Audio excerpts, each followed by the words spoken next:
Gandang araw po sa inyo mga idol at sa mga giliw kong tagapakinig. Nagkita-kita po tayo muli. Ako po ang inyong Tito Blair. Sa araw po na ito, pakinggan po natin ang kwento ng maglolong sina Regum at Lolo Tales.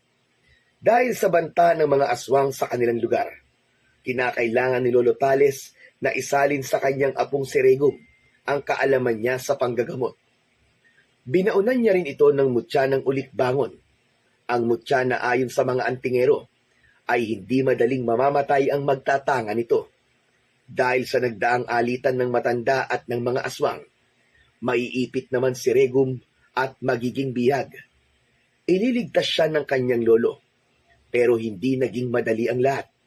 Ngunit dahil sa mutya ng ulikbangon ni Regum, na kaya niyang lampasan ang lahat ng panganib at maging ang kamatayan na nakaambas sa kanya sa mismong kuta ng mga aswang.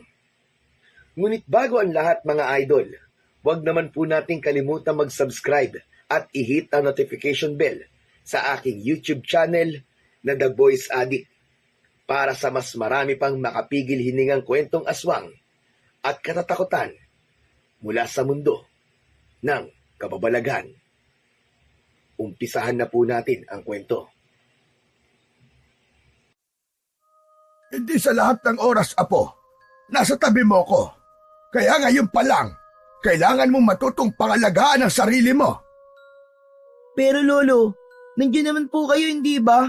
Isa pa, hindi niyo naman po ako iiwan Hindi ko masasagot ang tanong mo. Tanging ang Diyos lamang ang may alam kung kailan niya ako kukunin sa'yo.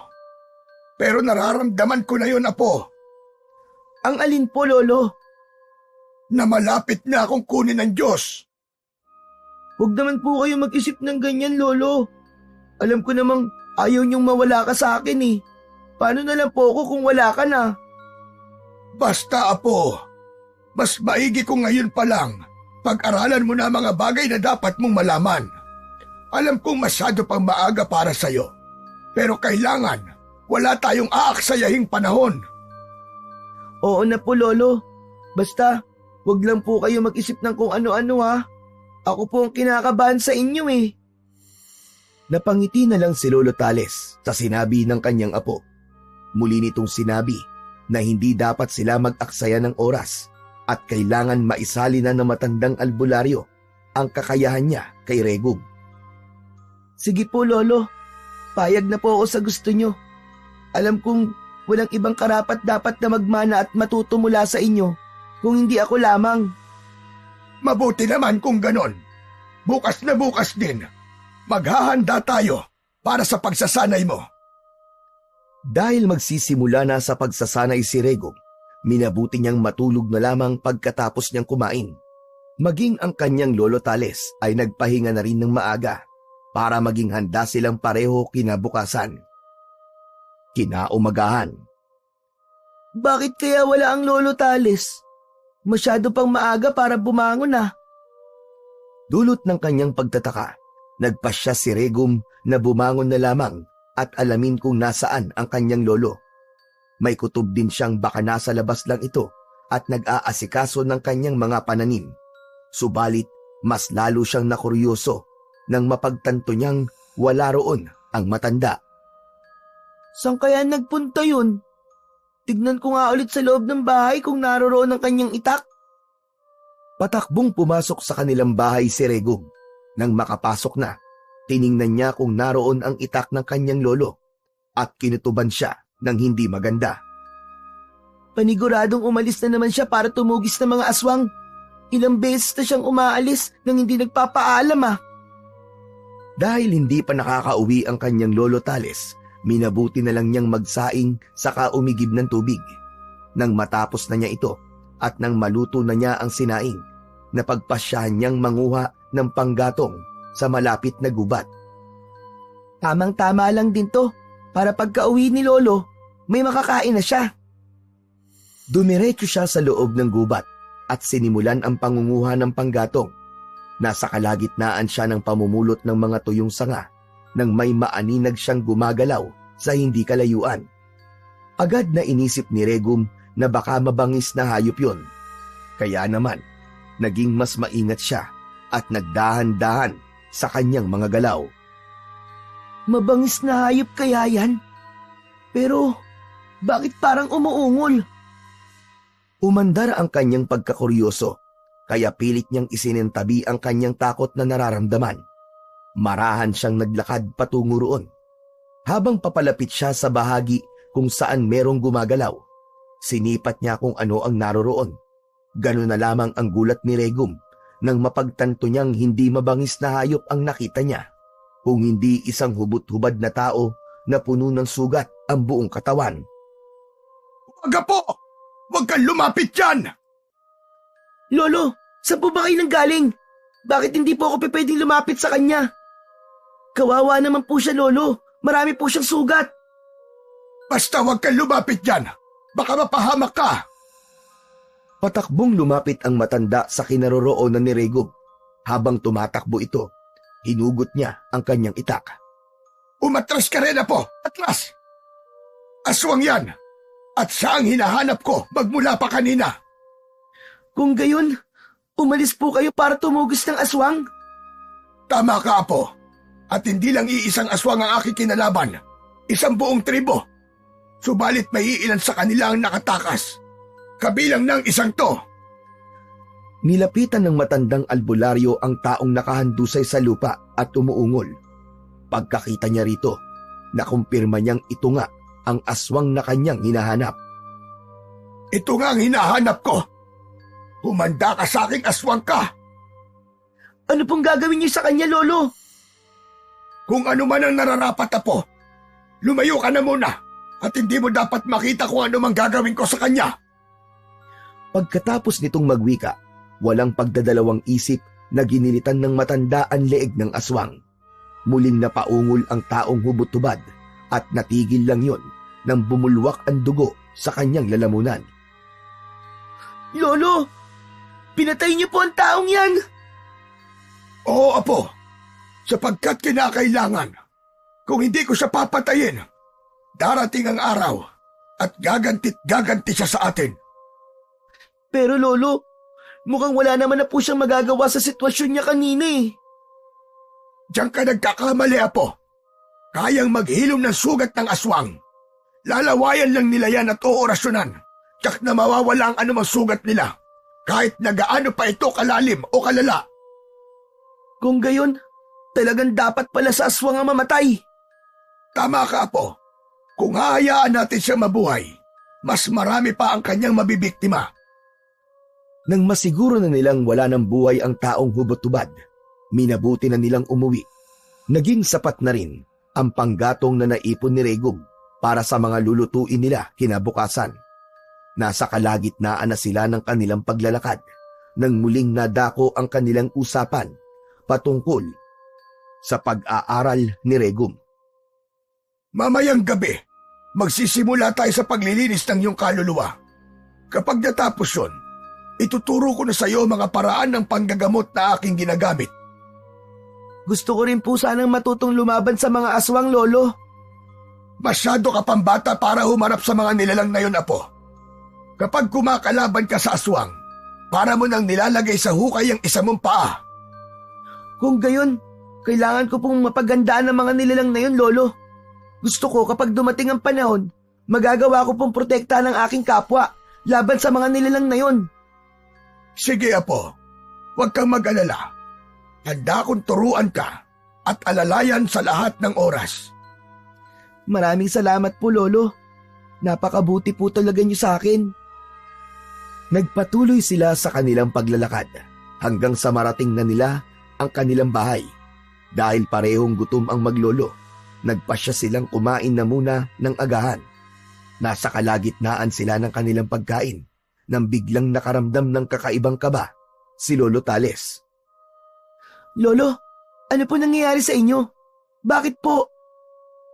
Hindi ko alam, Apo. Pero biglaan akong kinutuban ng hindi maganda. Parang may masamang mangyayari. Ano pong dapat nating gawin, Lolo? Maganda tayo.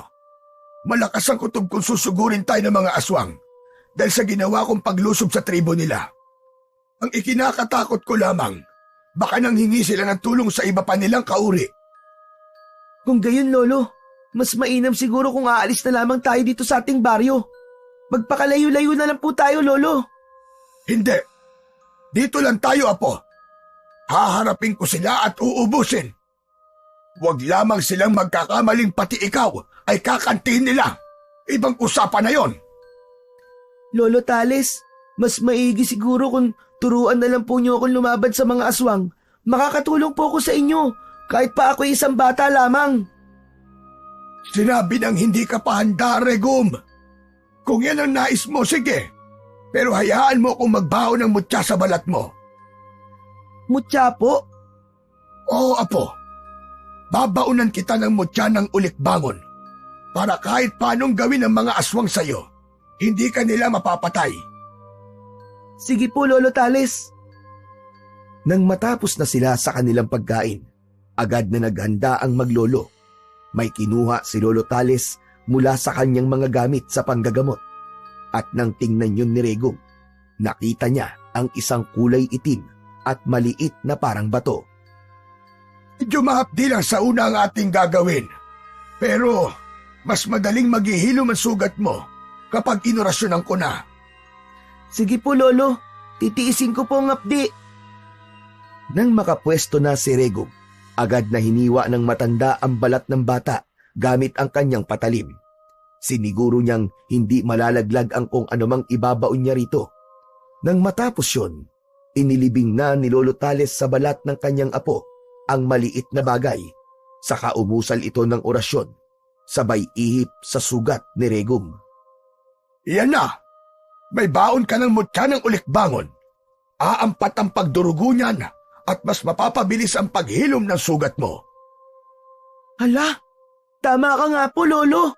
Tumigil po ang pagdurugo at hindi ko na po ganong nararamdaman ng apdi. Mabuti kung ganun, Apo. Dahil sa mutya na yan, tiyak na hindi ka na madaling mamamatay. Hindi ka rin madaling dapuan ng sakit, Apo. Ganun po ba yun, Lolo? Oo, Apo, tama ka. Kaya magmula ngayon, hindi ka na basta-basta bata lang. Dahil may proteksyon ka na. Labis ang kagalakan na nararamdaman ni Regum sapagkat binaunan siya ng mutya ng ulikbangon.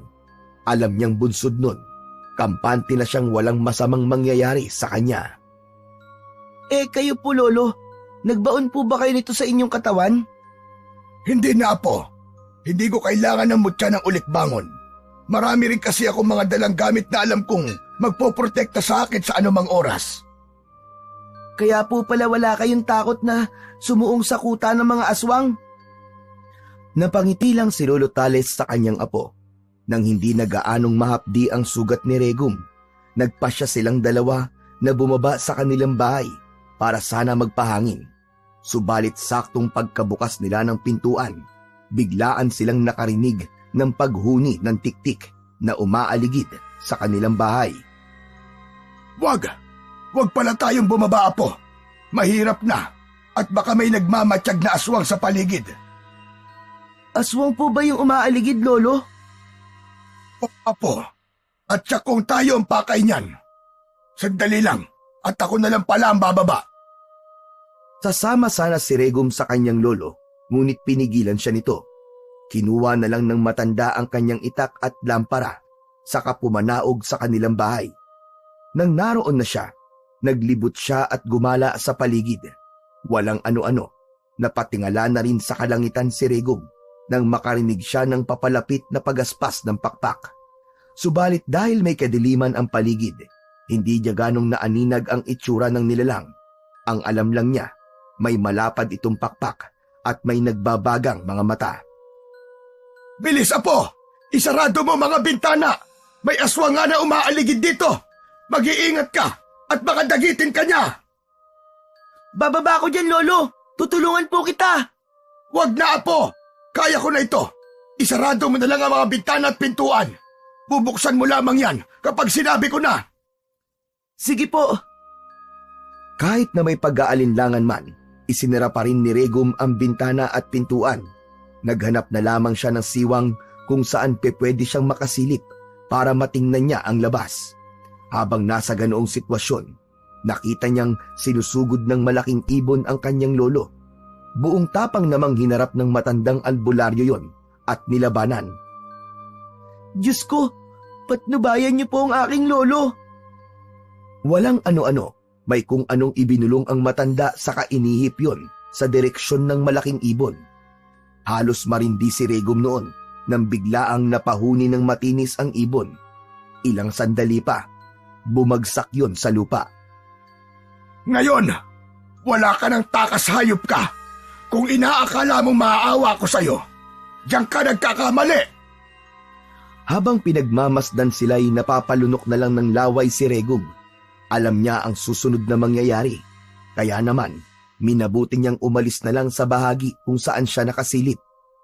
Hindi niya kaya ang makakita ng aswang na pinapatay ng kanyang lolo at parang mas nangingibabaw ang awa niya rito.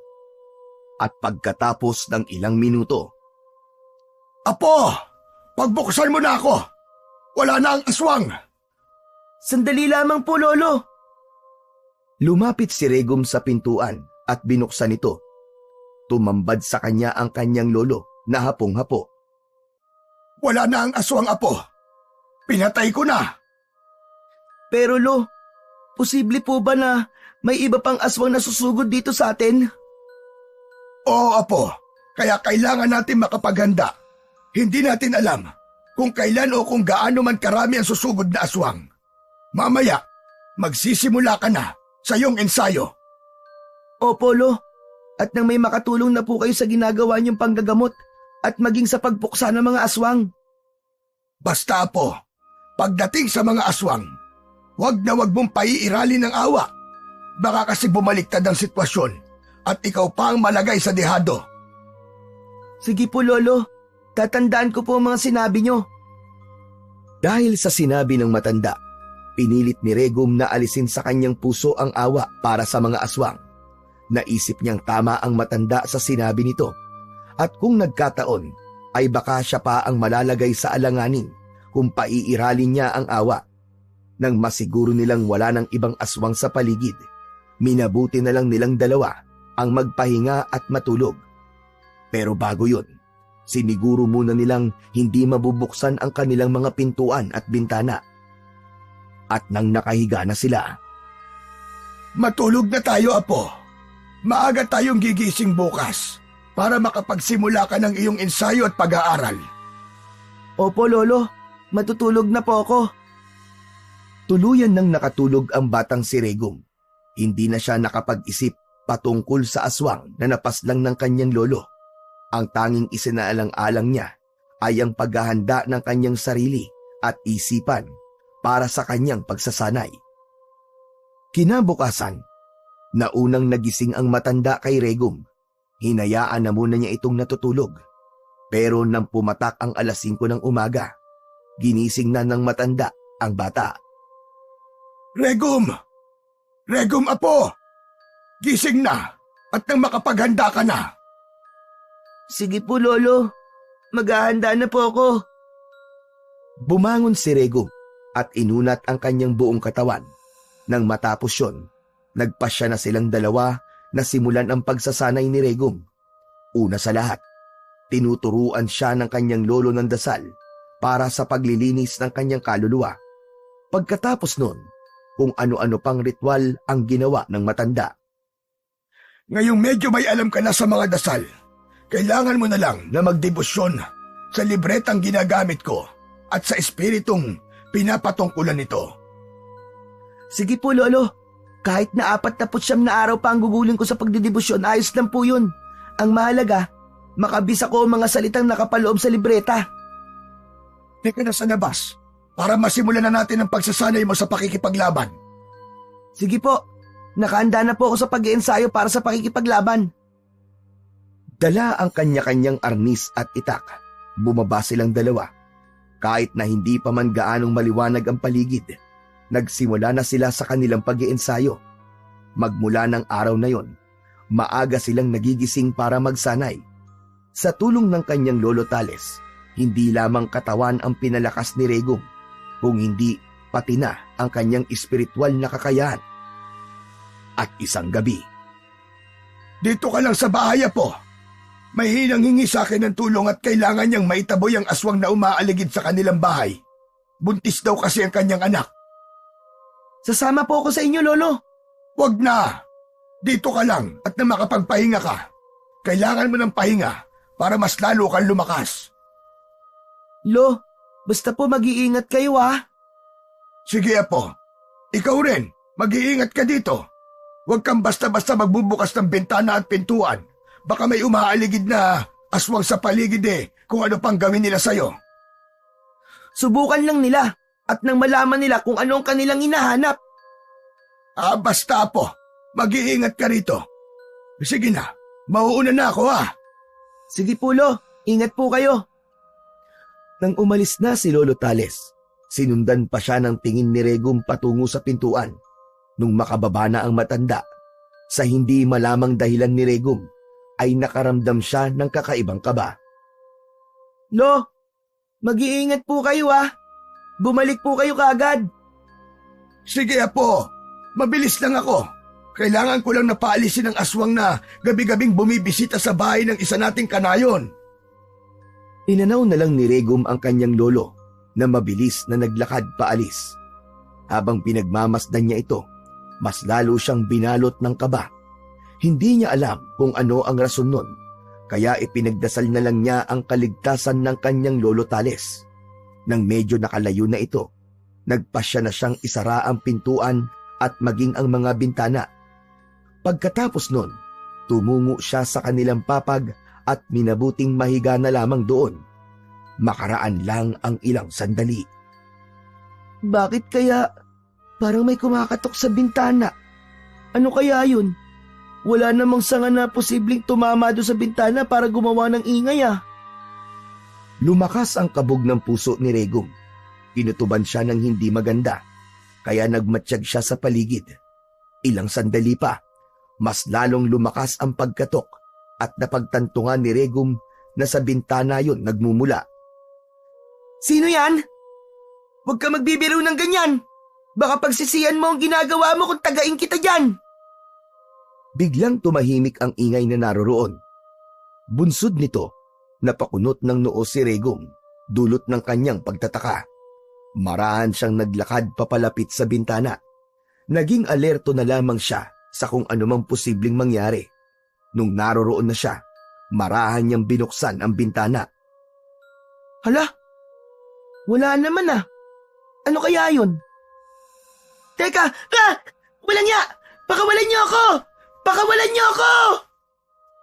Hindi na nagawang makapiglas ni Regum nang dakmain siya ng dalawang mabalahibong nilalang. Hinila siya ng mga ito palabas sa bintana at kahit na anong gawin niyang pagpipiglas ay hindi niya magawa. Sobrang lakas ng dalawa kung ikukumpara sa kanya. Pakawalan niyo ako! Isusumbong ko kayo kay Lolo! Uubusin niya kayo! Mga aswang! Napatawa na lang ang mga aswang na yon at sa halip na pakinggan ang kung anumang sinasabi ni Regum, nagpatuloy sila sa kanilang ginagawa. Nang tuluyan na nilang mailabas si Regum, tinakpan nila ng sako ang ulo nito. Sa hindi malamang dahilan ng bata, nandilim ang kanyang paningin at biglaan siyang nanghina. Nang lumaon, tuluyan siyang nawalan ng malay at hindi na alam kung ano ang sumunod na nangyari. Nagising na lamang si Regum na hindi niya alam kung nasaan siya. Anong ginagawa ko rito? Hindi kaya biniyag ako ng mga aswang? Hindi ito maaari. Lolo Tales! Lolo Tales! Huwag kang maingay dyan. Pakawalan niyo ako rito! Kahit na anong gawin mo, walang tutulong sa'yo. Hanggat hindi pumupunta rito ang lolo mo, hindi ka namin pakakawalan dyan sa silong. Sino ba kayo? At anong kasalanan ni Lolo sa inyo? Kami lang naman ang minsan niyang nilusob. At marami ang nalagas sa kasamaan namin. Walang kasalanan si Lolo sa inyo! Wala! Anong wala? Kung hindi dahil sa kanya, hindi sana namatay ang aking asawa at anak. Kung nilusob man kayo ni Lolo, alam kong dahil may ginawa kayong mali. Kaya, sarili rin niyo ang dapat niyong sisihin. Ang lolo Talis mo may kasalanan. Kaya hanggat hindi siya nagpapakita, mananatili ka dyan. Makakaalis ako rito. Tatakas ako. At babalikan ko kayo. Anong magagawa mo? Aber, iiyak. Bata ka lang at wala pang kalam-alam. Diyan kayo nagkakamali. Kaya ko kayong labanan lahat. Hinahamon mo ba kami? Sige nga, lumabas ka riyan kung kaya mo. Kapag nakalabas ako rito, uubusin ko kayong lahat. Pinapangako ko yan. Hangal kang bata ka. Lolo mo lang ang kailangan namin. Pero kung hindi siya magpapakita, kakainin ka namin. Hindi niyo magagawa yon. Kapag nalaman ni Lolo Talis na dinukot niyo ako, susugod siya rito at uubusin niya kayong lahat. Walang matitira sa inyo ni isa.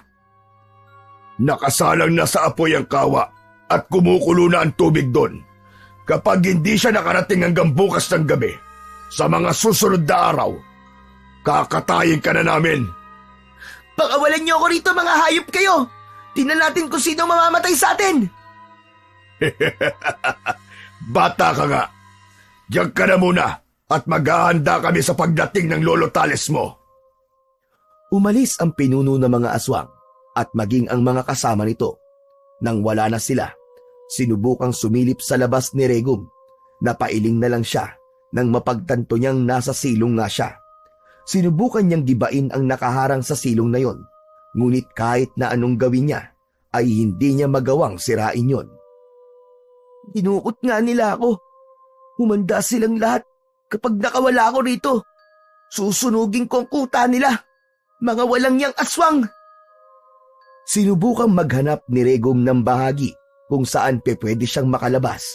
Subalit napakatibay ng ginawa nilang kulungan. Dahil doon, wala siyang nagawa kung hindi ang magdasal na lang na sana'y iligtas siya ng kanyang Lolo Talis. Nasa kalagitnaan siya ng kanyang pagdarasal nang makarinig siya ng mga hiyawan at mga angin. Kumunot ang noo niya. Nagtaka siya kung ano ang meron, kaya naghanap siya ng pwesto para mas madali niyang makita kung ano ang nangyayari. Yak, si Lolo Talis na yun! Nabuwayan ng kanyang loob si Regum. Malakas ang kutob niyang dumating ang kanyang lolo. Dahil dito, inihanda niya ang kanyang sarili. Sa oras na makatakas ako rito, tutulungan ko si Lolo para magapi ang buong tribo ng aswang na to. Iginala niya ang kanyang paningin sa paligid hanggang sa may nakita siyang isang matulis na bakal. Naisip ni Regum na ginamit yun sa pagpatay sa mga naunang bihag, kaya naman pwede niyang magamit yun. Kinuha niya ang naturang bakal at sinubukang gamitin para magbungkal doon. Nang mapagtanto niyang wala pang mga aswang na papalapit, sinimulan niyang gumawa ng butas doon para may malusutan siya. Kailangan makagawa ko ng butas para makaalis dito. Hindi ako pwedeng magamit ng mga aswang na yon bilang kalasag laban kay Lolo. Nasa kalagitnaan siya ng kanyang paghukay ng butas doon nang makita niyang may papalapit na aswang. Bunsod nito, nagpasya si Regum na itigil ang kanyang ginagawa at itago sa likuran niya ang matulis na bakal. Nang makalapit na ang aswang sa silong, sinabi nito kay Regum na naroroon na ang kanyang lolo. Humanda kayong lahat ngayon dahil katapusan niyo na! Tumawa lang ang aswang at binuksan niya ang isang bahagi ng silong. Pumasok siya sa loob at sinubukang hilahin si Regum palabas. Subalit, saktong pagkahawak ng aswang sa braso niya, walang pagdadalawang isip na itinarak ng bata ang hawak niyang bakal sa tagiliran ng aswang. Ito ang dapat sa'yo! Ito pa! Saka ito! Bago makapalag ang aswang, inundayan na siya ng saksak ni Regum. Maraming beses, tinamaan ng aswang sa tagiliran at maging sa dibdib, kaya nabuwal ito sa lupa. Napaungol na lang ito at nangisay habang sumisirit ang dugo sa kanyang mga sugat. Yan ang nararapat sa mga kagaya mo, hayop ka! Ngayon, tutulungan ko si Lolo para magapi kayong lahat. Nagmamadaling lumabas si Regum sa silong at agad siyang nakaramdam ng pangingilabot nang makita niyang maraming mga aswang ang papalapit sa kanya. Ako ang pakay ng mga to. Kailangan makapagtago muna ako. Teka, si Lolo Tales yun ah. Dahil nakita ni Regum ang kanyang Lolo Tales, minabuti niyang doon na lamang tumungo at nang makasama niya na ito, ayoko siyang pumunta sa kanyang lolo at nang medyo malapit na siya rito. Lolo Tales, akala ko'y pababayaan niyo na po ako. Maraming salamat. Akala mo ba ay ako ang iyong Lolo Tales? Baka namamalikmata ka lamang, bata. Hindi. Nasaan ang Lolo Tales ko? Nasaan? Huwag mo na siyang hanapin. Pinatay na namin siya. At ngayon, ikaw ang aming isusunod. Mga hayop kayong lahat! Papatayin kita! Mga kasama, nandirito ang apo ni Tales. Dakpin niyo siya at katayin! Ibinaling naman ng mga aswang ang kanilang atensyon sa kinaroroonan ni Regum at napaangil sila nang makita ang bata. Susugurin sana ni Regum si Pinunong Grimo nang bigla ang gumalaw ng mabilis ang pinuno ng mga aswang. Bago pa man makagalaw ang bata, nagawa na siyang sakalin mula sa likuran ni Pinunong Grimo. Tinabig din ng pinuno ang kamay ng batang may hawak na bakal, kaya nabitiwan ito ni Regum. Akala mo ba ay madali para sa'yo patayin kami? Kung gusto mo makita ang Lolo Tales mo, sumama ka sa akin. Anong ginawa niyo sa lolo ko? Umanda kayo! Wala naman. Ginawa lang namin kung ano nararapat sa kanya at gagawin din namin sa'yo yun. Kinaladkad ng pinuno ng mga aswang si Regum patungo sa likurang bahagi ng kanilang kuta. Ang iilang aswang naman ay nakasunod lang sa kanilang dalawa. Habang patungo sa likuran ng kuta, iginala ni Regum ang kanyang paningin sa paligid. Nakita niyang may iilang mga kubo roon na nasusunog doon. Kaya napagtanto niyang nakarating na nga ang kanyang Lolo Tales.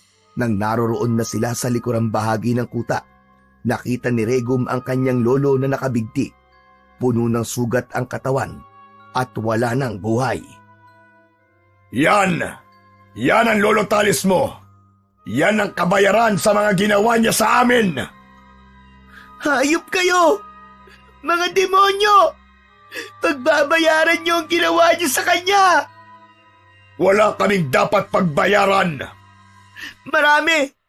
Kung hindi dahil sa mga ginagawa niyo, walang taong matatakot at walang buhay na mawawala! Anong akala mo sa amin, bobo? Kung hindi kami papatay at kakain ng laman ng tao, manghihina kami at mamamatay. Kayong mga tao ay mga mahihinang nilalang. Ang dapat sa inyo, ginagawang pagkain. Diyan ka nagkakamali kung inaakala mo mahihina kami. Sige nga, kung hindi kayo mahina, bakit naririyan ang lolo mo at nakabigti? Napatiim bagang si Regum at napakuyom ang kanyang palad. Nagsimula na rin siyang umiyak habang nakatitig sa nakabigting katawan ng kanyang Lolo Tales. Apo, humanda kayong lahat! Kapag nakaalis ako mula sa pagkakahawak ng mga ito, uubusin ko kayong lahat! Lolo Tales! Napalingon si Regum sa pinagmumulan ng boses at nakita niyang hawak ng mga aswang ang kanyang lolo. Muli niyang ibinaling ang kanyang pansin sa nakabigti niyang lolo at gano'n na lang ang kanyang gulat nang makita niyang isang baboy pala ang nakabigti roon at hindi ang kanyang lolo. Nilinlang niyo ako! Mga tuso kayo, mga aswang kayo! Kita mo na, sa ganyang bagay pa lang ay nagagawa na kitang malinlang. Paano mo magagawang ubusin kaming lahat? Humanda kayo! Kapag nakawala ako dito at si Lolo, tsak na ubos kayong lahat! Alam ko natatakot din kayo, pero nagkukunwari lang kayo matapang! Huwag kang mag-alala, Apo. Kapag nakawala ko rito, ililigtas kita at uubusin. Uubusin ko ang laman loob mo! Namulat ng biglaan ang mga mata ni Regum nang makita niyang unti-unting nagbago ang anyo ng kanyang Lolo Tales. Naging isa itong nilalang na kawangis ng mga aswang na naroroon. Mga hayop! Ilabas niyo si Lolo! Anong ginawa niyo sa kanya?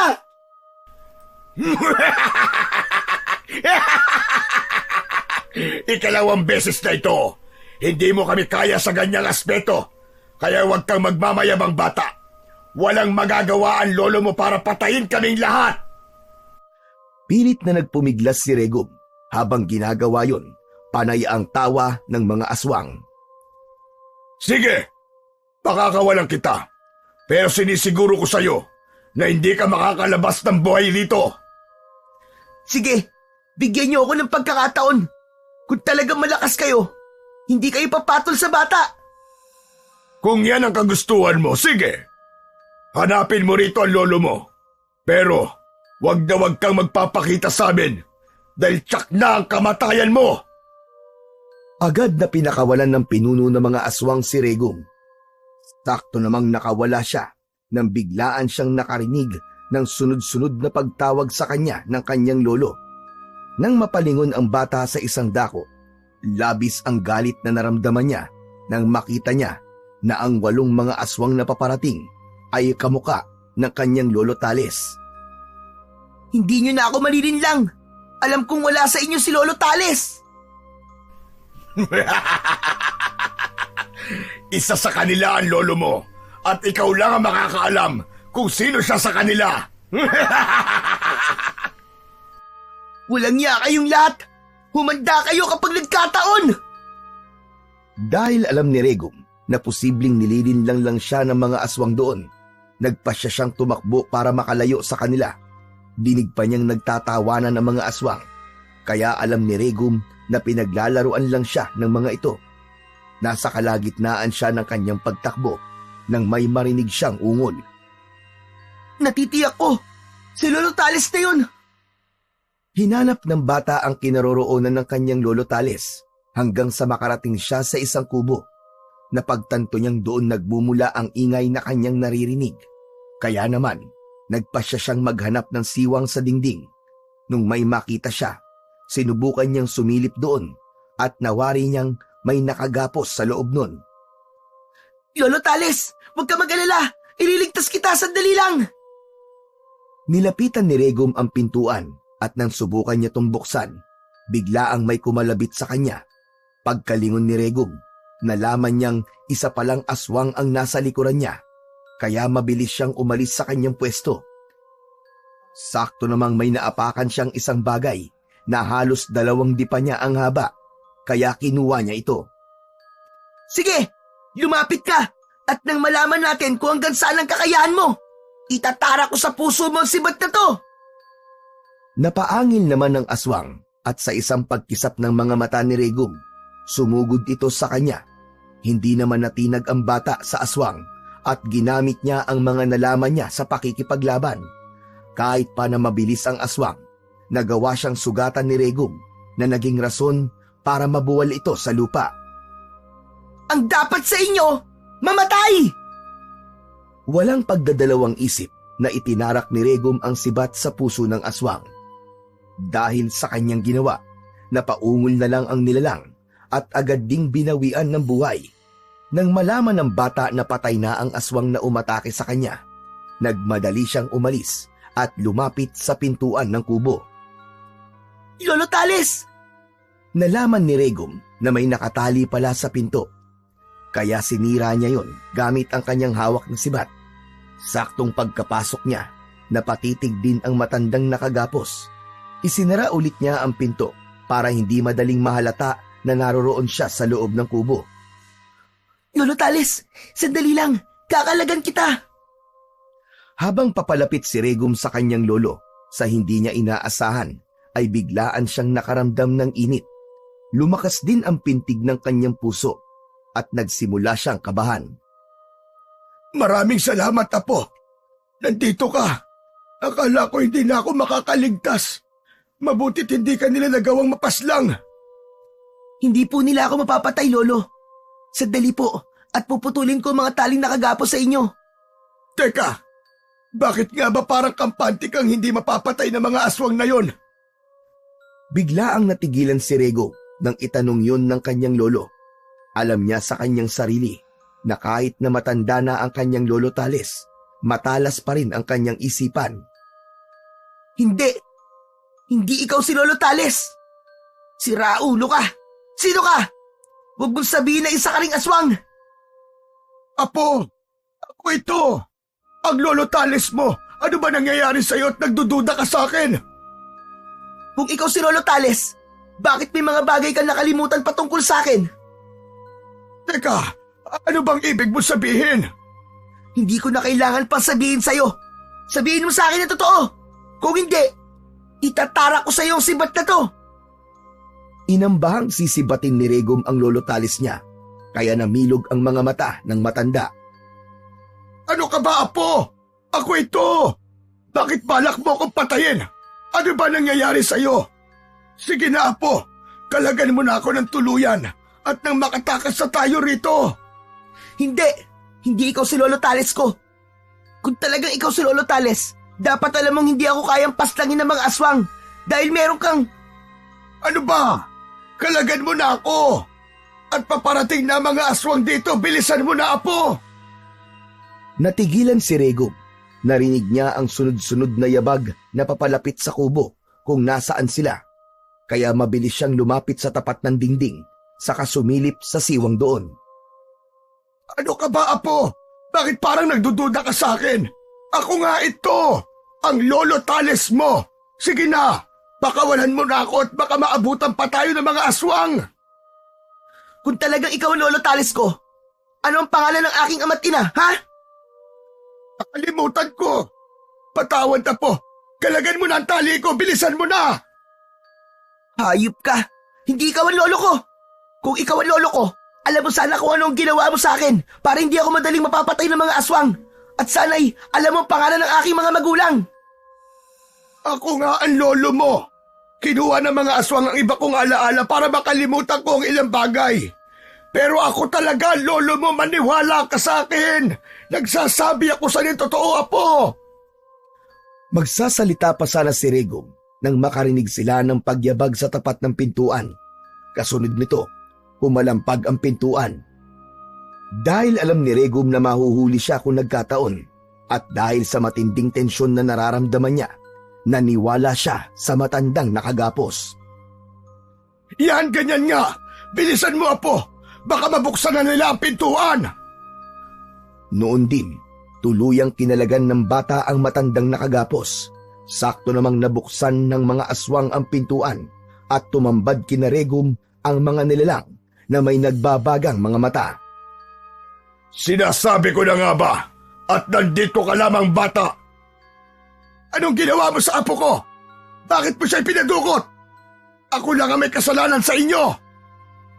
Pagkatapos magwika ng matanda, mabilis siyang sumugod sa mga aswang. Isang malakas na paghiyaw na lang ang nagawa ni Regum nang makita niya kung paano sinakal ng mga aswang ang kanyang lolo. Pagkatapos nito, dinukot nila ang lamang loob nito at hinayaang magkalat sa sahig. Subalit pagkabagsak ng matanda, napasigaw ng malakas si Regum sa kanyang nakita. Nilinlan niyo ako! Hindi yan ang Lolo Tales ko! Sa inyo dinala ang lolo ko, mga hayop kayo! Anong ginawa niyo sa kanya? Nagngalit ang bagang ng bata nang malaman niya na hindi ang kanyang Lolo Tales ang kanyang niligtas. Isa rin yun sa mga aswang na marahil ginamit ni Pinunong Grimo para linlangin siya. O ano? Nagustuhan mo ba ang inihanda namin sa'yo? Pinatay na namin ang lolo mo at wala ka ng ibang magagawa pa. Mamili ka na lang, bata. Tatakas ka rito o haharapin kaming lahat. Hindi ako natatakot sa inyo! Uubusin ko kayo! Pagkatapos magwika ni Regum, agad niyang sinibat ang isang aswang. Hindi yun nakapaghanda, kaya hindi niya nagawang ilagan ang sibat. Tinamaan siya sa dibdib na siyang naging rason para mabuwal siya sa lupa. Napaangil naman ang ibang aswang at nang maramdaman ni Regum na susugurin siya ng mga ito, mabilis siyang lumundag sa bintana. Habunin niyo ang batang yun at iharap sa akin! Ang sarap niyang paglaruan at hindi pa ako tapos sa kanya! Hindi pinansin ni Regum ang sinabing yun ng aswang. Mabilis siyang tumakbo para hanapin ang kanyang Lolo Tales. Alam niyang makikita niya ito sa loob ng kuta ng mga aswang dahil malakas ang pakiramdam niyang naroroon ang presensya nito. Kailangan ko mahanap si Lolo. Alam ko nandirito lang siya sa paligid. Mas lalo pa niyang binilisan ang kanyang pagtakbo hanggang sa makarating siya sa dulong bahagi ng kuta ng mga aswang.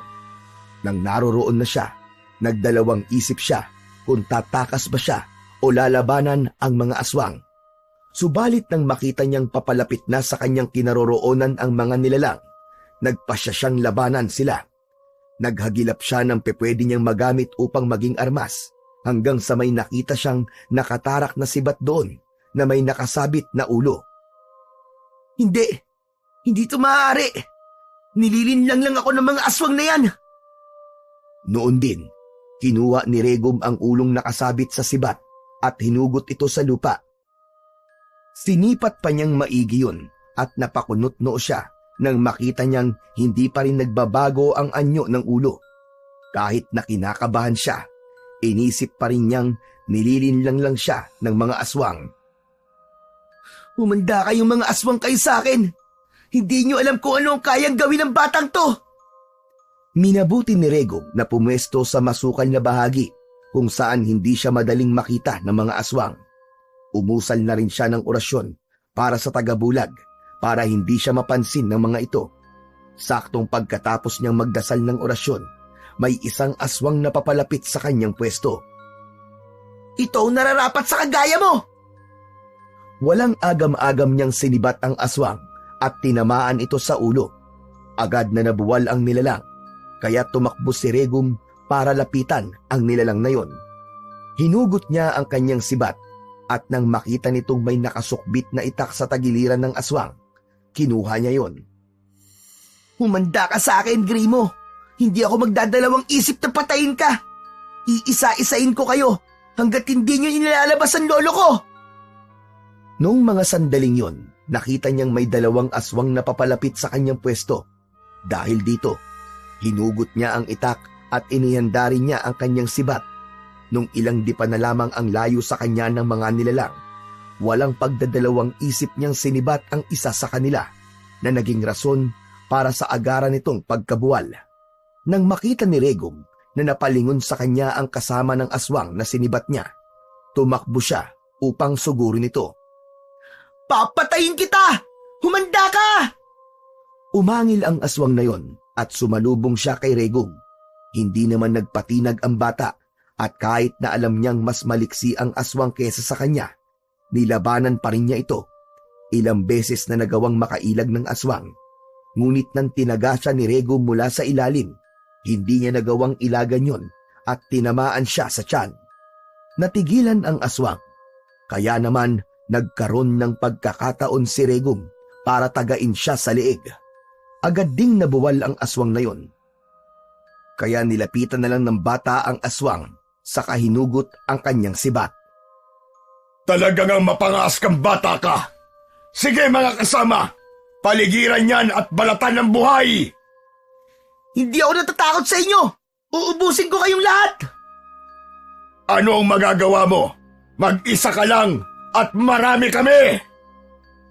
Inihanda ni Regum ang kanyang sarili para sa kung anumang gagawin ng mga aswang. Subalit, akmang paliligiran na sana siya ng mga aswang nang may maaninag si Regum na paparating.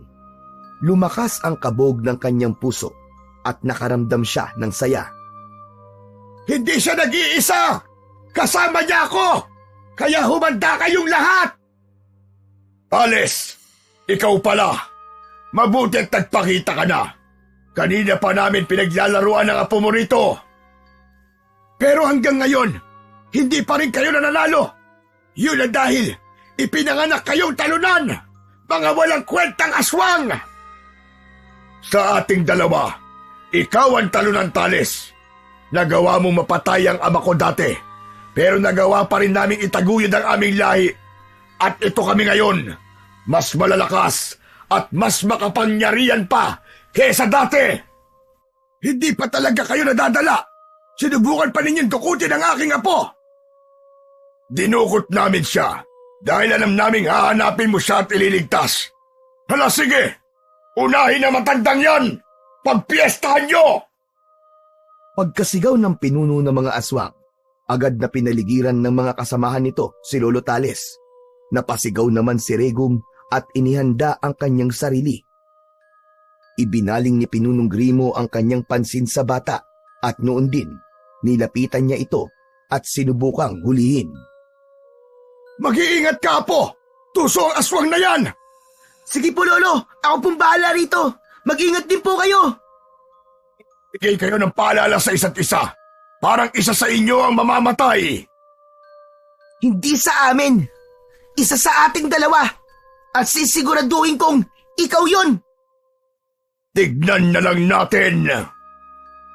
Mabilis na sinugod ng pinuno ng mga aswang si Regum. Kaya nilabanan niya ito gamit ang itak. Kahit na maliksi ang aswang, hindi nito nagagawang makalapit kay Regum. Walang ano-ano, biglaan itong napalundag sa bata.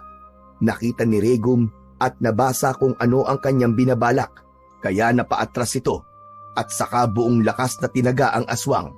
Tinamaan sa balikat ang pinuno ng mga aswang na naging rason para matigilan ito.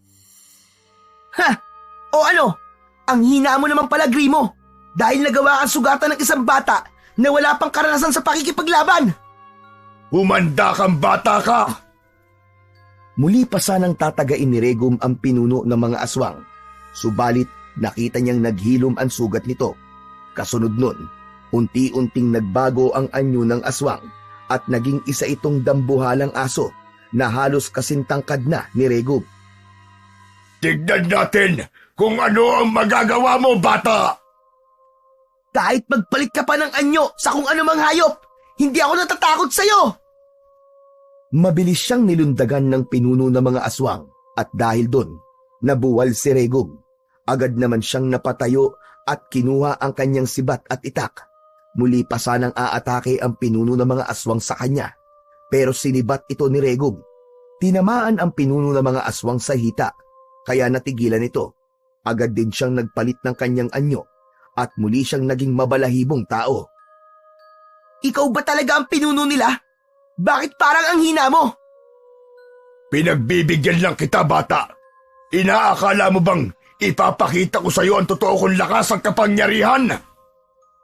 Huwag ka na magdahilan. Alam kong mahina ka, Gunggong. Kung talagang mahina ako, masdan mo ito! Pagkatapos magwika ng pinuno ng mga aswang, mabilis itong sumugod kay Lolo Tales na nooy abala sa pakikipaglaban sa ibang aswang. Dahil doon, hindi nito kagad nakita si Pinunong Grimo. Lolo Tales! Susugurin ka ni Grimo! Mag-iingat ka! Napalingon naman ang matandang albularyo at nang makita niyang pasugod sa kanya si Pinunong Grimo, hinarap niya ito at isinantabi ang mga aswang na kanyang kinakalaban. Nang mga sandaling yun, dinampot na rin ni Regum ang kanyang sibat, saka ihinanda ang kanyang itak. Tutulungan kita, Lolo! Mag-iingat ka, Apo! Huwag kang papayag na maisahan ka ng mga yan! Kinalaban ni Regum ang mga aswang na sumusubok na umatake sa kanyang lolo. Samantalang si Lolo Tales naman ay abala pa rin sa pakikipagtagisan ng abilidad kay Pinunong Grimo. Nang lumaon, isa-isang napabagsak ng bata ang mga aswang. Dahil dito, mas lalo pang naging buhay ang kanyang loob na lumaban. Walang ano-ano. Lolo Tales! Hayop kang Grimo ka! Ang hina mo talaga, tanda! Ngayon, mamamatay ka na at pagbabayaran mo ang iyong ginawa sa aking mga magulang at mga katribo! Hoy, Grimo! Ako ang harapin mo! Pagkatapos niyang mapasigaw, bumelo si Regum sa kasinibat niya ang pinuno ng mga aswang. Tinamaan si Pinunong Grimo sa kanyang balikat, kaya napalingon ito sa kinaroroonan ni Regum. Pagsisisihan mo ang ginawa mong ito sa akin, bata! Hala, sige! Mga kasama, paligiran ng batang yan at patayin! Mag-iingat ka, Regum! Walang yaka, Grimo ka! Ikaw ang papatayin ko! Hindi na mangyayari ang sinasabi mo, tanda! Diyan ka nagkakamali! Nang mga panahong yun, sinubukan tumayo ng matanda. Mabilis niyang hinugot ang kanyang punyal sa kanyang tagiliran at walang pagdadalawang isip na sinaksak ang pinuno ng mga aswang. Subalit naging bigo siya sa ninanais niya nang magawang salagin ng aswang ang kanyang kamay na may hawak na punyal. Agad nitong itinulak ang matandang albularyo na naging rason para mabuwal ito sa lupa. Bata, tignan mo kung paano ko papatayin ang lolo mo! Tignan mo! Lolo Tales! Hayop ka! Mga demonyo kayong lahat! Pabayaan mo ang lolo ko at ako ang harapin mo! Susugod sana si Regum sa kinaroroonan ng kanyang lolo Tales at ng pinuno ng mga aswang. Subalit, mabilis siyang hinawakan ng mga aswang. Dinumog siya ng mga ito hanggang sa halos hindi na siya makagalaw. Pakawalan niyo ako! Ililigtas ko ang lolo Tales ko! Pakawalan niyo ako! Sikapin mo makatakas dito at iligtas mo ang iyong sarili! Lolo Tales! Ililigtas kita! Kahit na anong gawin ni Regum ay hindi siya makagalaw. Umiyak siya habang sumisigaw, pero pinagtatawanan lang siya ng pinuno ng mga aswang. Nang makita ni Pinunong Grimo na nakatuon ang pansin ng bata sa kanyang lolo, walang awa niyang itinarak ang sibat sa puso ng matandang albularyo. Ito ang dapat sa'yo! Ang mamatay! Lolo Tales! Lolo! Hayop kang aswang ka! Pinatay mo ang lolo ko! Papatayin din kita! Papatayin kita! Iligtas mo muna ang sarili mo, bata! Mula sa mga kasamahan ko! Humanda ka sa akin! Pilit pa rin nagpupumiglas si Regum. Noon din, muling inulit ng pinuno ng mga aswang ang utos niyang patayin ang batang apo ng albularyo. Matapos marinig ang utos na ito, pinagtulungan ng mga nilalang na yon na sagpangin si Regum. Ramdam ng bata ang hapdi sa kanyang balat. Napapasigaw na lamang siya sa tuwing nakakaramdam siya ng kirot. Humanda kayong lahat! Uubusin ko kayo at pagbabayarin! Noon din, nagdasal ng taimtim si Regum at humingi ng gabay mula sa kaluluwa ng kanyang lolo. Idinalangin din niya na gabayan siya ng mga anghel at diwatang nasa paligid. Habang ginagawa niya yon, pilit siyang nagpupumiglas at walang ano-ano, biglaan siyang binuhat ng isa sa mga aswang at ibinalibag sa lupa. Naging masama ang kanyang pagbagsak, kaya hindi siya kagad nakagalaw. Napatawa naman ang mga aswang at nang makita nilang hindi pa rin nakakatayo si Regum, sumugod ang iilan sa kanila. Magpasalamat kayo dahil marami kayo. Nagagawa ninyong sugatan ng balat ko, pero kailanman hindi niyo ako mapapatay. Atakin ang batang yan! Pinilit ni Regum ang makatayo at kahit na sobrang hapdi ng kanyang mga sugat, tinitiis niya ito. Nang mawari niyang tumilapon din sa tabi niya ang kanyang itak, mabilis niyang dinampot ito at sinalubong ang mga aswang na papasugod sa kanya. Ipaghihiganti ko ang lolo ko! Uubusin ko kayong lahat! Pagkalapit sa kanya ng isang aswang, buong bilis niyang tinaga ito. Hindi agad nakapaghanda ang naturang nilalang, kaya nasugatan niya ito sa tiyan. Nang makita naman ni Regum yun, muli niyang tinaga ang aswang sa tagiliran na naging rason para lumugay ang kanyang mga bituka. Sige, lumapit pa ang isa sa inyo at sisiguraduhin ko mas malala pa ang mangyayari sa inyo. Nilapitan ni Regum ang aswang na nasugatan niya nang makita niya itong napaluhod. Pumwesto siya sa likuran nito, sa kainambahan ito, nagigilitan sa leeg. Ngayon, Grimo, masdan mo kung anong gagawin ko sa kasamaan mo! Manlalaban pa sana ang aswang ngayon, pero agad na ginilitan yun ni Regum. Nakita ng ibang mga aswang ang nangyari sa kanilang kasama, kaya mas lalo silang nanggalaiti. Yan lang ba ang kaya mo? Iisang aswang? Marami pa kami. Kung talagang malakas kang bata ka, makakaya mong labanan na sabay-sabay ang mga yan.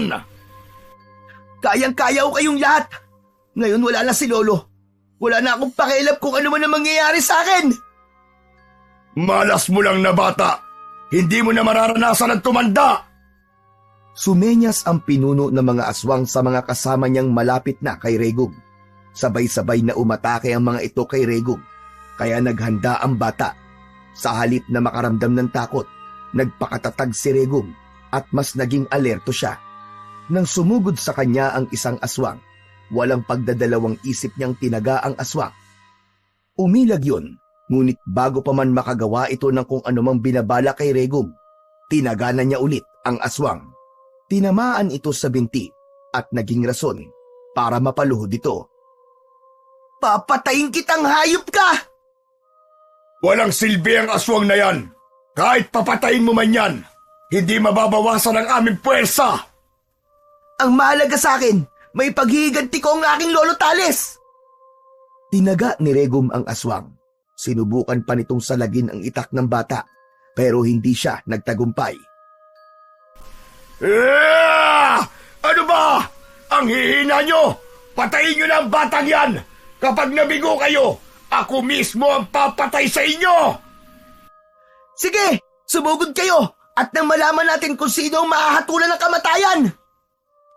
Sumugod ang mga aswang kay Regum, kaya walang nagawa ang bata kung hindi ang labanan sila. Habang nakikipaglaban, sa hindi niya inaasahan ay may kung anong liwanag ang nagmula sa kalangitan. Bumagsak yun sa kanya at lumukob sa buo niyang katawan. Ilang sandali pa ang nakalipas, naging magaan ang kanyang pakiramdam. Parang nakalutang siya at naging mas maliksi ang kanyang paggalaw. Dahil dito, hindi nahirapan si Regum na kalabanin ang lahat ng mga aswang na naroroon. Ang kada nilalang na lumapit sa kanya, agad niyang tinataga at sinusubukang patumbahin. Makalipas lang ang halos 2 oras na pakikipaglaban sa mga aswang, lahat ng mga nilalang na umatake sa kanya ay nagawa na niyang patumbahin. Nasaan na kaya ang hayop na grimong yun? Humanda siya sa akin kapag nakita ko siya! Nagtaka pa si Regum, gawa ng kahit na ganoon na katagal ang kanyang pakikipaglaban, hindi man lang siya nakakaramdam ng pagod. Naisip niyang baka pinakinggan ng mga anghel at diwata ang kanyang dasal, kaya nagpasalamat siya sa mga ito.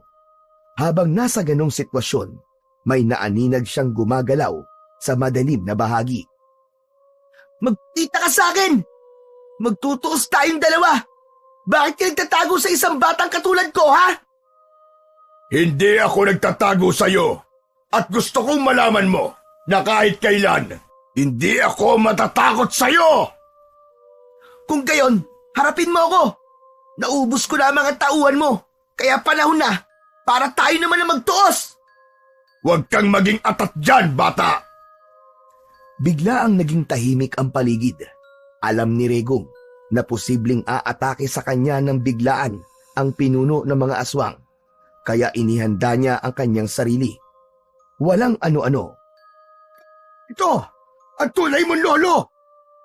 Hindi! Hindi ikaw ang lolo ko! Isa kang aswang!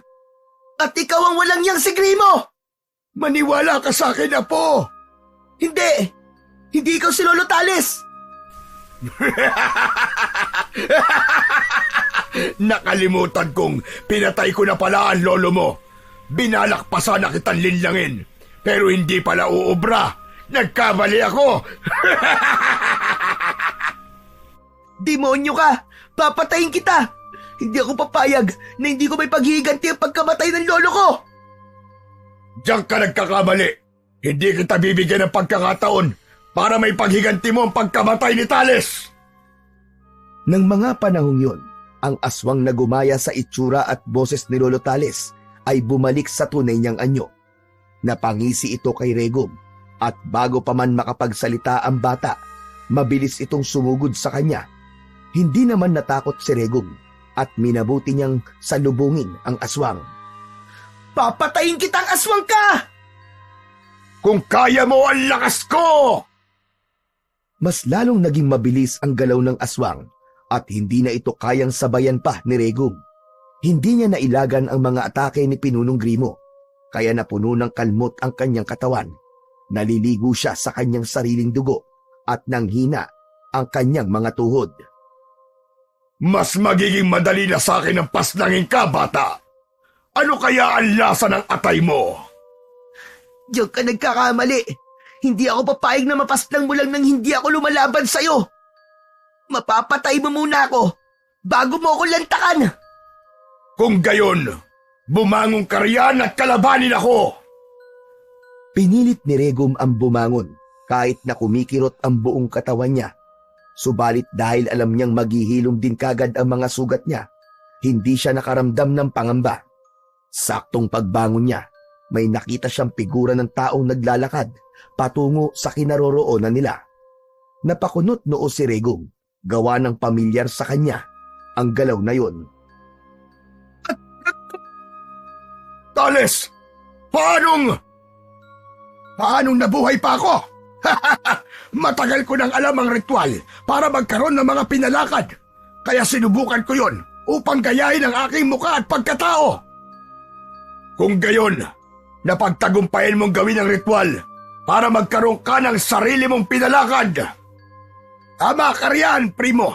At ang ginamit kong katawan ng saging. Mautak ka talagang matanda ka. Tama ka. Kaya naging matagumpay ang ginawa ko. Ngayon, pabayaan mo ang aking apo at ako ang harapin mo. Tayong dalawa ang magtutos ngayon. Pagbibigyan kita, matandang albularyo. Hinarap ng pinuno ng mga aswang si Lolo Tales. Samantala, hanggang sa mga panahong yon, hindi pa rin makapaniwala si Regum na buhay pa ang kanyang lolo. Inalala niya ang itsura at galaw ng naunang nagpakilalang bilang lolo niya. At napagtanto niyang may mga bagay ngang iba kaysa sa tunay niyang lolo. Nang magkaroon na ng labanan sa pagitan ng kanyang lolo at ng pinuno ng mga aswang, bumangon siya at kinuha ang kanyang itak. Naghintay lang siya ng pagkakataon kung kailan siya aatake. Ano ba? Ang bagal mo naman! Bilisan mo at nang magawa mo kung tamaan ng iyong itak! Diyan ka nagkakamali, aswang! Kanina ka pa nasugatan itong itak ko! Masdan mo ang balat mo at pakiramdaman mo ang buong katawan mo! Hindi! Hindi! Hindi maaari! Paano mo nagawang sugatan ako kahit na hindi ko man lang nararamdamang dumampi sa balat ko ang itak mo? Hayop ka! Hindi na mahalaga yon. Ang importante sa akin ay ang mapaslang ka at nang mailigtas ko ang aking apo. Pues, pasensyahan na lang tayo. Yan ang hindi ko mapapayagan dahil sinisiguro ko sa iyo na bago matapos ang gabing ito, patay kayong dalawa ng apo mo. Talaga? Tingnan natin kung ano pa magagawa mo. Umusal ng kung anong orasyon ang matandang albularyo at inihip yun ng pakrus sa direksyon ng aswang. Walang ano-ano, napasigaw si Pinunong Grimo dahil sa sakit. Yan ang espiritual na kadena na siyang iginapos kay Lucifer nung isadlak siya sa impyerno. Ngayon, kahit na anong gawin mo, ay hindi ka na makakatakas dyan. Humanda ka sa akin kapag nakaalis ako rito. Ikaw ang uunahin kong matanda ka. Ito naman ang espiritual na espada na mandirigmang nakapwesto sa paanan ng Diyos. Sa lakas nito, hindi lang kaluluwa mo masusugatan, kundi pati ng pisikal mong katawan.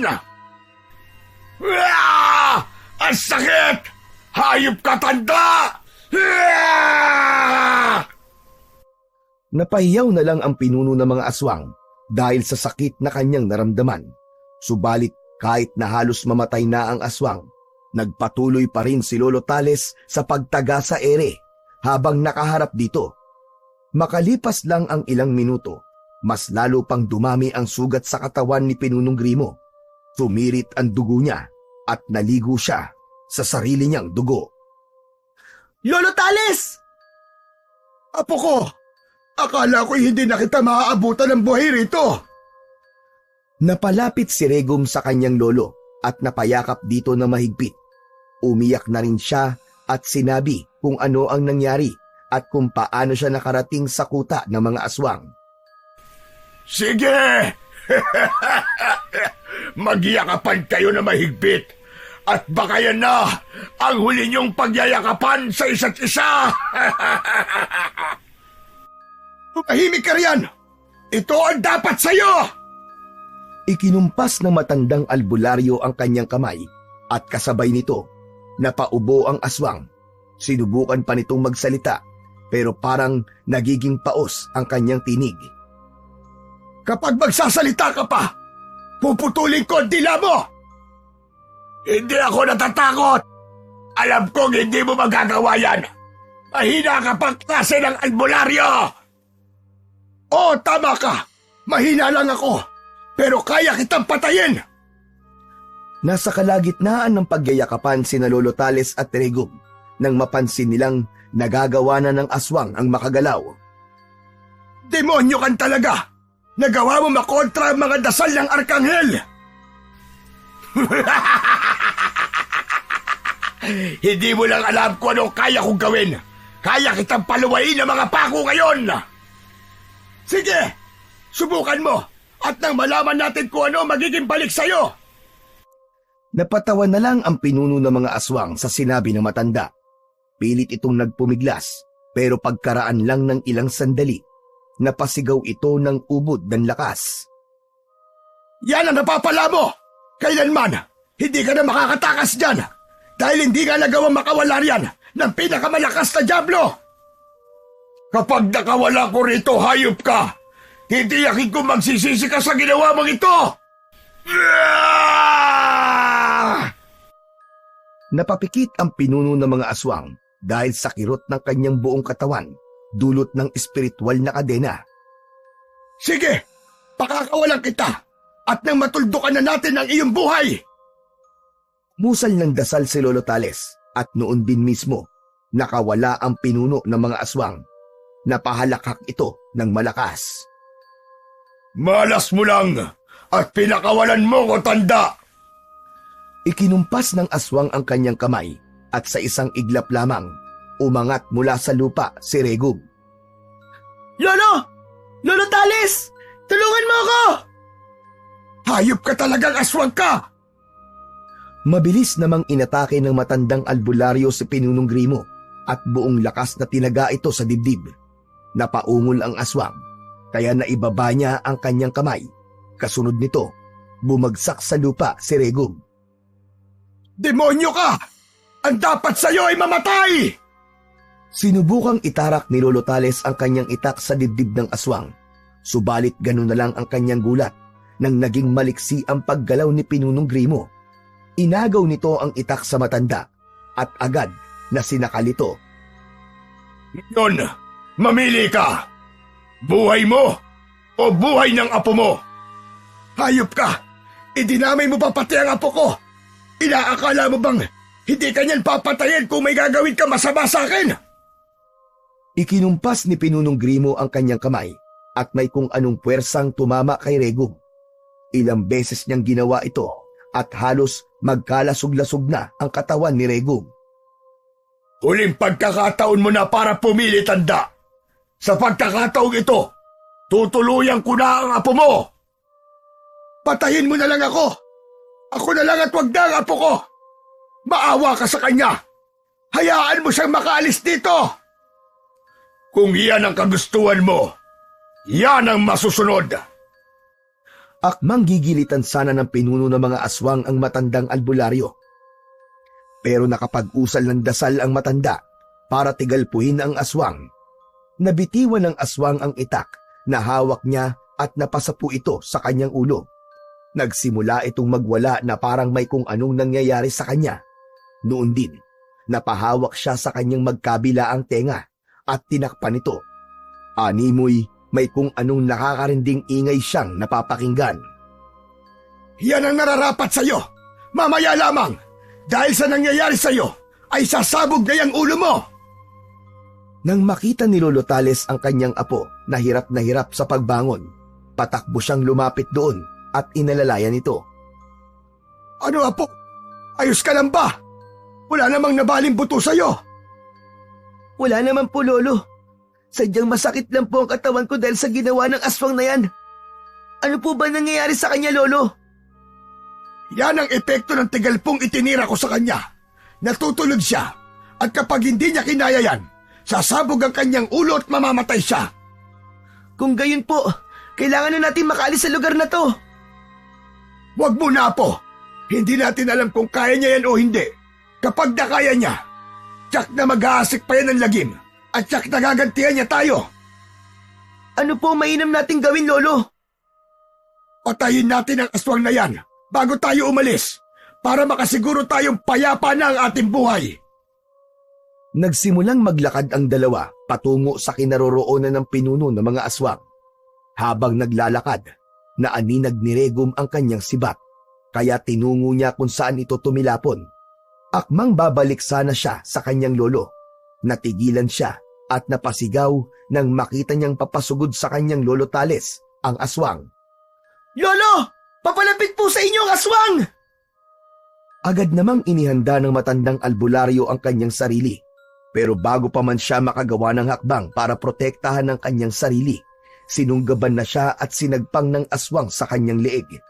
Ilang beses pang kinagat ni Pinunong Primo ang lolo ni Regum hanggang sa nabuwal ito sa lupa. Sarili mo! Huwag mong hahayaang patayin ka rin ng aswang na ito! Lolo Tales! Hindi ito maaari! Magbabayad kang aswang ka! Sige! Halika rito! At saksiyan mo kung paano ko kainin ang atay at puso ng lolo mo! Papatayin kitang demonyo ka! Ikaw ang papatayin ko, bata! Diyan ka nagkakamali dahil kahit na anong gawin mo, ay hindi mo ako mapapatay! Tignan natin ang angas mo mamaya kapag nakadapa ka na sa lupa at naghihingalo! Nanginig ang kalamnan ni Regum nang makita niyang winakwak ng aswang ang tiyan ng kanyang lolo, kahit pa naghihingalo pa lamang ito. Nang makita ni Regum na dinukot na ni Pinunong Grimo ang atay ni Lolo Tales, mas lalo siyang nanggalaiti. Bumuelo siya at buong lakas na sinibat ang aswang. Sa kasamaang palad, nagawang masalo ni Pinunong Grimo ang sibat, kaya ibinaling niya kagad ang pansin niya kay Regum. Para sa'yo to! Naging mabilis ang pagsibat ni Pinunong Grimo kay Regum at dahil doon, hindi nakita ng bata ang sibat. Napahiyaw na lang siya ng malakas nang sa hindi niya inaasahan. Tumarak ang sibat na yon sa kanyang binti. Magpasalamat ka at sa binti ka lang tinamaan! Yan ang malaking pagkakamali mo, demonyo ka! Tiniis ni Regum ang hapdi at kirot. Hinugot niya ang sibat na nakatuhog sa kanyang binti at saka humarap sa aswang. Ngayon, ikaw naman! Tingnan natin kung anong magagawa mo! Hindi pinansin ni Regum ang hapdi sa kanyang binti. Umusal siya ng dasal para magkaroon ng sariling enerhiya ang kanyang sibat. Pagkatapos nito, bumuelo siya at buong lakas niyang sinibat ang aswang.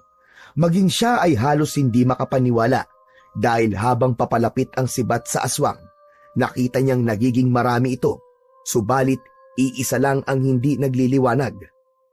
Iilag pa sana ang aswang doon, subalit hindi niya na nagawa.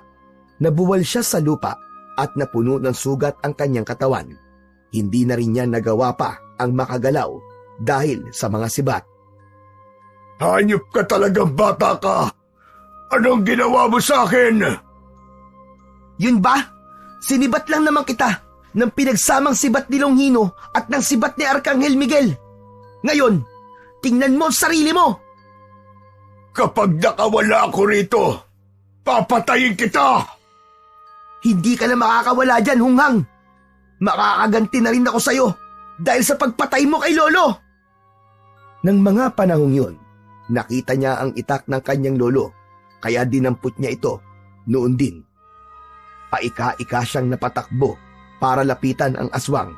Hindi niya ininda ang kirot sa kanyang binti dahil ang tanging nasa isip niya ng mga sandaling yun ay ang makapaghiganti kay Pinunong Grimo. Teka, anong gagawin mo sa akin? Papatayin mo ko! Oo, at sisiguraduhin kong hindi ka na mabubuhay pa! Nang matapos siyang magwika, inambahan niyang tatagain ang aswang. Pilit namang nagpumiglas ang pinuno ng mga aswang. Subalit, bago pa man siya makawala, tinaga na siya sa leeg ni Regum hanggang sa tuluyang mapugot ang ulo nito. Yan ang nararapat sa mga kagaya mong demonyo ka. Hindi dapat kayo binubuhay sa mundong to. Dahil ang hatid nyo dito ay perwisyo at takot sa mga taong nais ng mabuhay ng payapa. Upang makasiguro si Regong na hindi na nga talaga mabubuhay pa ang aswang, kinuha niya ang kanyang sibat at itinarak ito sa mismong puso ng aswang. Naghintay pa siya ng ilang sandali bago niya ibaling ang kanyang pansin sa kanyang lolo Tales. Patawad. Patawad po, Lolo, kung hindi ko po kayo nailigtas. Patawad po kung hinayaan ko kayong mamatay. Tumulo na lamang ang luha ng bata habang pinagmamasdan niya ang bangkay ng kanyang lolo. Hindi niya lubos maisip na hahantong sa ganoon ang kanilang kapalaran. Hindi niya alam kung paano ang magpatuloy sa buhay dahil wala na ang taong naging sandigan niya sa lahat ng pagkakataon. Para kahit paano'y maging payapa pa rin ang kaluluwa ng kanyang lolo, inilibing na lamang ito sa bahagi kung saan ito namatay. Ang katawan naman ng aswang ay hinayaan niya nang sa gayon ay kainin na lang yun ng mga ligaw na ibon at hayop na magagawi roon. Nang matapos niya ng gawin yon, nagpasya na siyang maglakad pauwi. Hindi ko man alam kung paano ako magsisimula uli. Darating din ang araw na matatanggap ko po ang inyong pagkamatay, Lolo Tales. Pag-aaralan ko po ang lahat ng mga libreta mo at magiging magaling akong manggagamot. Ikaw ang aking inspirasyon, Lolo Tales. Pagka-uwi ni Regong, hinalungkat niya ang mga gamit ng kanyang yumaong lolo. Kinuha niya ang mga libreta ng kanyang lolo at inumpisahang kabisahin ang mga nakasulat doon. Kahit pa na walang alalay at gabay ng kanyang lolo, sinikap ni Regong na maging isang magaling na manggagamot. Sa paglaon, naging isa siyang albularyo at kagaya ng kanyang lolo Tales, nagawa na niyang tumulong sa kanyang kapwa. Nakapaglakbay na rin siya sa iba't ibang lugar para magmisyon sa kanyang panggagamot. Alam kong masaya ka na, Lolo, kung nasan ka man ngayon. Ngayon may kakayahan na akong maibigay sa iyo nararapat na libing. Huhukayin ko ang bangkay mo at ililipat sa mas disenteng libingan. Patawarin mo ko, Lolo Tales. Patawad kung wala akong nagawa dati. Pagkatapos magdasal ni Regong, nagpasya siyang matulog.